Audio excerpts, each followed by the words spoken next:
अहिल्यानगर जिल्ह्यामधील डोंगरगण परिसरातील बांबोरे घाटात 2 दिवसांपूर्वी एका गुन्ह्यामध्ये मृतदेह आढळून आल्यामुळे मोठी खळबळ उडाली होती।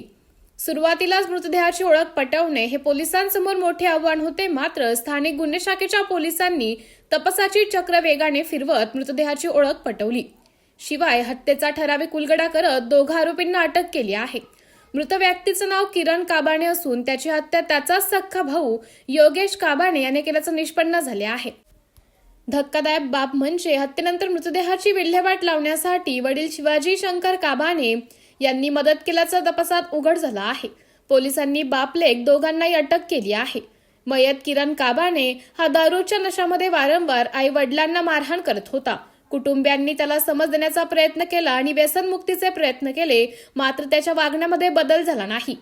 घटनेच्या दिवशी किरण दारू पिऊन घरामध्ये मारहाण करत असताना भाऊ योगेश यांच्याशी वाद झाला होता आणि या वादातूनच संतापाच्या भरात योगेशने किरणचा गळा दाबून खून केल्याची कबुली दिली। त्यानंतर पुरावा नष्ट करण्याच्या उद्देशाने मृतदेह गोण्यामध्ये भरून बांबोरी घाटामध्ये फेकून देण्यात आला।